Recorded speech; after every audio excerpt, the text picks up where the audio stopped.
Welcome back, everyone. Eating gluten-free can help those who suffer from celiac disease or gluten intolerance. However, for others, the diet, is it a good thing or not? Allie Miller, dietitian from Naturally Nourish, is here to explain which way to go. Good morning to you. Good morning. You know, I remember even a few years ago, 5-10 years ago, we never knew what gluten was. And I started seeing it in stores and thought, what is that? What does that mean? Now it's everywhere. It is. Is celiac on the rise? It is on the rise. There was a recent research study done by the Mayo Clinic, and they looked at blood samples from 1950 and blood samples from, I believe it was 2010, and they did see about a 4-time increase in the celiac antigens, or the antibodies that react in that disease.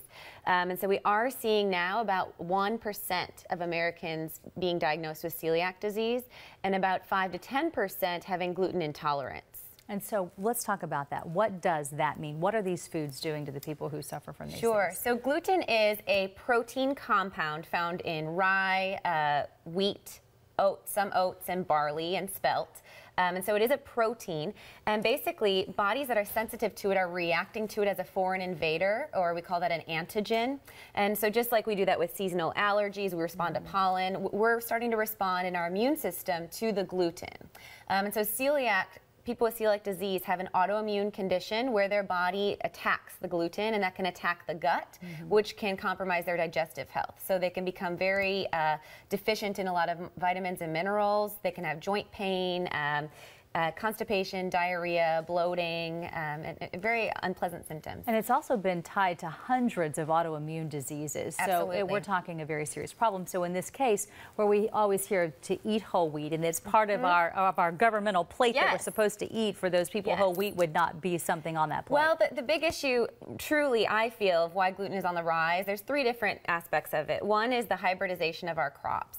And by that, basically, since the 1950s, 1970s, definitely, we started to select crops that were higher in gluten, because gluten acts as a binder in doughs, and it is, like I said, a protein, so that was desired. So we started to hybridize crops and select the highest gluten yield. So the gluten or the wheat crops today are so different than where they used to be, and the amount of processing is the second aspect of why it's on the rise, I believe, because we're stripping those compounds of all of their nutrients, and then we're also using more chemicals, and there's concept of possibly it's people reacting to the chemicals that are combined with the gluten that's creating more sensitivity.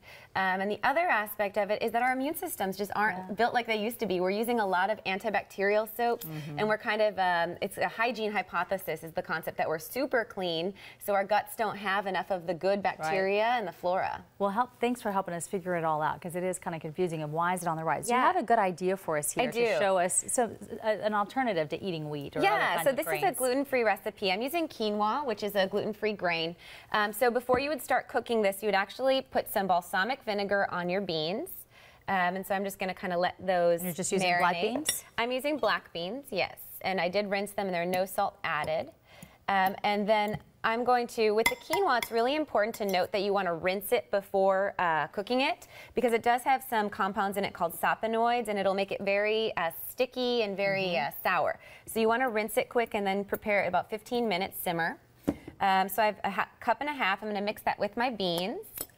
And with your beans, I see that you brought in some canned ones, but these are all natural. So you can't just get regular black beans in a store, because those are probably going to have wheat or some type of I would gluten, do the organic beans, and these actually have a little bit of sea vegetable in them, which is going to be a little bit more better to break down those minerals. Okay. Then I'm going to just really simply toss together some of my vegetation. So I have some thawed out organic corn. I have a yellow bell pepper and a jalapeno that's been diced, as well as topping it with some cilantro. And then for a vinaigrette, I have juice of 5 tablespoons of lemon juice with a 1/3 cup of olive oil and some cumin. And I'm going to whisk that together and throw it all together. Really nice alternative for a healthy Mexican recipe for you. And utilizing the quinoa, which is that protein-containing gluten-free grain. All right, and so you just mix all this together and you're set to go. Yes.